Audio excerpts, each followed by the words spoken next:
KBC news के साथ लगातार खबरों में बने रहने के लिए पहले सब्सक्राइब बटन दबाएं और उसके बाद घंटी वाला बटन दबाएं। आइए जानते हैं आज की कुछ अंतर्राष्ट्रीय खबरों को। पहले एक नजर आज की हेडलाइंस पर। कश्मीर में एक और एनकाउंटर, पंपोर इलाके में सेना ने 3 आतंकियों को घेरा। सुप्रीम कोर्ट से संज्ञान लेने की दरख्वास्त, जांच की निगरानी की मांग। 29 मई तक लॉकडाउन करने वाला देश का पहला राज्य बना तेलंगाना। झारखंड में मिले 10 नए कोरोना पॉजिटिव। महबूबा मुफ्ती की PSA के तहत नजरबंदी 3 महीने के लिए बढ़ाई गई। कोविड-19 से संक्रमित मरीजों की संख्या पहुंची 50,000 के करीब। अर्नब गोस्वामी के रवैये के खिलाफ महाराष्ट्र पुलिस पहुंची सुप्रीम कोर्ट। विदेश में फंसे भारतीयों को घर वापस लाएगी सरकार। कोरोना वायरस पर इस देश से आई गुड न्यूज। नकली किम जोंग उन आया मीडिया के सामने, डबल बॉडी की सनसनीखेज जानकारी लीक।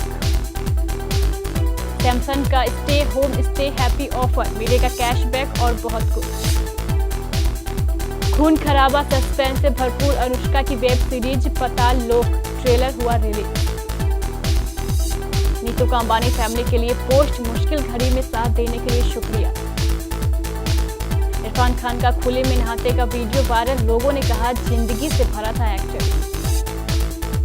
और कोच रवि शास्त्री ने बताया उस टीम का नाम जिसके आगे टीम इंडिया हो सकती है परेशान। जम्मू कश्मीर के सुरक्षा बलों ने 2 से 3 आतंकियों को घेर रखा है। इस वक्त दक्षिण कश्मीर के पंपोर इलाके में सेना और आतंकवादियों के बीच मुठभेड़ चल रही है। सूत्रों के मुताबिक सेना ने 3 आतंकियों को घेर रखा है जहां पर मुठभेड़ हो रही है। वो इलाका पुलवामा जिले में पड़ता है। रिपोर्ट के मुताबिक यहां रात भर सेना का ऑपरेशन चला है। इंस्टाग्राम पर बॉयज लॉकर रूम मामले में सुप्रीम कोर्ट से संज्ञान लेने की दरख्वास्त की गई है। 3 वकीलों ने चीफ जस्टिस को चिट्ठी लिखी है जिसमें कहा गया है कि दिल्ली महिला आयोग की शिकायत पर पुलिस ने IT एक्ट IPC की धाराओं में FIR दर्ज की, लेकिन इंस्टाग्राम निजता का सवाल उठाना जांच को लंबी खींच सकता है। इससे सुप्रीम कोर्ट जांच की निगरानी करे। इस बीच मामले की कड़ी आलोचना के बीच इंस्टाग्राम ने अपने मंच से अवयस्क लड़कियों से जुड़ी आपत्तिजनक सामग्री मंगलवार को हटा ली। तेलंगाना के CM के चंद्रशेखर राव ने मंगलवार को राज्य में लॉकडाउन की मियाद को 29 मई तक बढ़ाने के आदेश जारी कर दिए हैं। देश भर में फिलहाल 17 मई तक लॉकडाउन का आदेश दिया गया है। तेलंगाना ऐसा पहला राज्य है जिसने अपने प्रदेश में लॉकडाउन की मियाद बढ़ा दी है। CM ने कहा है कि प्रदेश में शाम 7 बजे से कर्फ्यू लगाए जाएंगे, इसलिए लोगों से अनुरोध है कि वह 6 बजे तक जरूरी सामान आदि लेकर अपने घर लौट जाएं। झारखंड में 2 दिन तक एक भी कोरोना पॉजिटिव केस सामने नहीं आया था, लेकिन मंगलवार को एक साथ 10 नए कोरोना पॉजिटिव मिल गए। इनमें से 8 रांची के और 2 दुमका जिले के हैं। कोरोना संक्रमित जिलों में शामिल होने वाला दुमका राज्य का 12वां जिला बन गया है। यहाँ मिले 2 संक्रमित युवकों की उम्र क्रमशः 25 और 30 वर्ष है। जम्मू कश्मीर के पूर्व मुख्यमंत्री और PDP की अध्यक्ष महबूबा मुफ्ती की पब्लिक सेफ्टी एक्ट के तहत नजरबंदी 3 महीने के लिए बढ़ा दी गई है। उनकी नजरबंदी मंगलवार को खत्म होने वाली थी, लेकिन प्रशासन ने उससे पहले ही उनकी नजरबंदी को बढ़ाने का फैसला कर लिया। महबूबा मुफ्ती के अलावा PDP के नेता सरताज मदनी और नेशनल कॉन्फ्रेंस के नेता अली मोहम्मद सागर की नजरबंदी भी 3 महीने के लिए बढ़ा दी गई है। कोरोना वायरस का संक्रमण देश के सभी राज्यों में तेजी से बढ़ता दिखाई दे रहा है। हालांकि ये है कोविड-19 से संक्रमित मरीजों की संख्या अब तक 50,000 के करीब पहुंच चुकी है। कोरोना वायरस से पिछले 24 घंटे में 199 और मौतें होने से मृतकों की संख्या बढ़कर 1688 हो गई है। वहीं 2801 नए केस सामने आने के बाद कुल संक्रमितों की संख्या 49,333 हो गई है।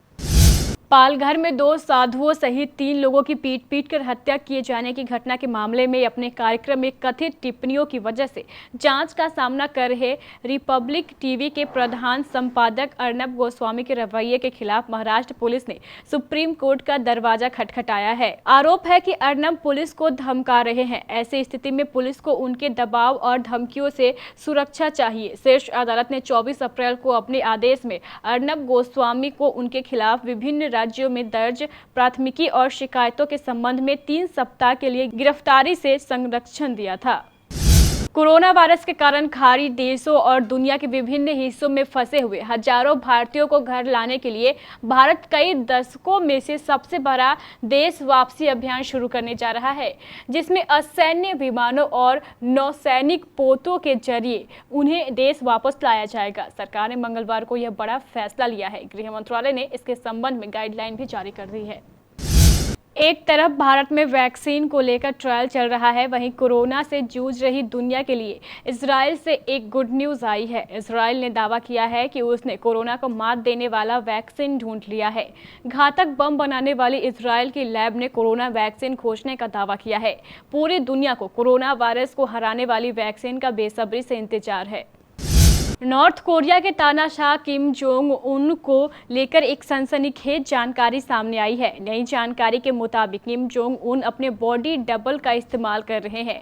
डेली मेल की एक रिपोर्ट के मुताबिक किम जोंग उन के हफ्तों गायब रहने और उनकी मौत की खबर आने के बाद जब किम जोंग उन सामने आए, वो बॉडी डबल यानी असली किम जोंग उन के हमशक्ल हो सकते हैं। नॉर्थ कोरिया की टेस्ट मीडिया ने पिछले दिनों किम जोंग उन की एक रिबन कटिंग सेरेमनी में हिस्सा लेते हुए दिखाया था। हफ्तों तक किम के गायब रहने के बाद उनकी पहली तस्वीर सामने आई थी। 11 अप्रैल के बाद वो पहली बार शुक्रवार को टेलीविजन पर नजर आए।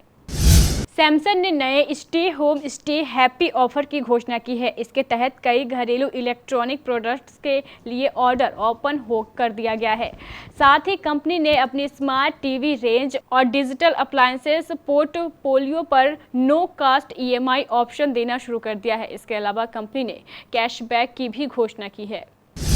अनुष्का शर्मा के प्रोडक्शन बैनर तले बनी वेब सीरीज पाताल लोक का ट्रेलर रिलीज हो गया है। इस प्रोजेक्ट से अनुष्का शर्मा ने डिजिटल दुनिया में कदम रखा है। ये वेब सीरीज 15 मई को अमेजॉन प्राइम पर प्रीमियम होगी। पाताल लोक में नीरज काबी, गुलपनाग, जयदीप हलवाहत, अभिषेक बनर्जी अहम रोल निभा रहे हैं। इस क्राइम थ्रिलर का ट्रेलर रोंगटे खड़ा कर देने वाला है। ऋषि कपूर के निधन के बाद नीतू कपूर काफी दुखी है। ऋषि कपूर 2 सालों से कैंसर की लड़ाई लड़ रहे थे। नीतू पिछले 2 सालों से अपने पति की हर पल देखरेख कर रही थी। अब एक्टर के निधन के बाद एक एक कर नीतू उन सभी का शुक्रिया अदा कर रही है जिन्होंने इस मुश्किल घड़ी में उनके परिवार का साथ दिया। हालांकि नीतू ने अंबानी फैमिली को भी एक पोस्ट के जरिए थैंक्स कह दिया है। नीतू ने इंस्टाग्राम पर अपनी और ऋषि की एक तस्वीर शेयर की है जिसमें दोनों मुकेश अंबानी और नीता अंबानी के साथ खड़े नजर आ रहे हैं। नीतू कपूर ने कैप्शन में लिखा है, एक परिवार के नाते हमारे लिए ये 2 साल काफी लंबे रहे। इसमें कुछ अच्छे भी थे और कुछ बुरे भी। अपने शानदार अभिनय से लोगों के दिल में एक जगह बना चुके एक्टर इरफान खान का 29 अप्रैल को निधन हो गया। जैसे ही इरफान खान के निधन की खबरें आई, पूरी इंडस्ट्री सदमे में दिखी। इरफान खान के फैंस के साथ साथ कई बॉलीवुड सेलिब्रिटीज ने भी उनके निधन पर सोशल मीडिया के जरिए दुख जाहिर किया। लॉकडाउन के चलते कई लोग उनके अंतिम दर्शन नहीं कर पाए, जिसका अफसोस उन्हें जरूर रहेगा। इस बीच इरफान खान का परिवार भी काफी दुखी है। पिता की मौत पर इरफान खान के बेटे बाबिल ने पहले ही पिता के साथ वीडियोस और फोटो शेयर करके अपना दुख जाहिर किया था। अब उन्होंने इरफान के एक झील में कूदकर नहाते हुए वीडियो शेयर किया है। इसे देखकर लोग कह रहे हैं वो जिंदा दिल इंसान थे। भारतीय क्रिकेट टीम के मुख्य कोच रवि शास्त्री का मानना है कि विराट कोहली की कप्तानी वाली टीम इंडिया बेहद मजबूत है। शास्त्री ने कहा है कि 1985 में वनडे मैचों में खेलने वाली भारतीय टीम इतनी मजबूत थी कि वह विराट कोहली की अगुवाई वाली वर्तमान टीम को भी परेशानियों में डाल सकती थी। शास्त्री 1985 की उस टीम का अहम हिस्सा थे जिसने सुनील गावस्कर की अगुवाई में क्रिकेट विश्व चैंपियनशिप जीती थी। तो ये थी हमारी कुछ अंतर्राष्ट्रीय खबरें। चलेंगे प्राइम स्टूडियो।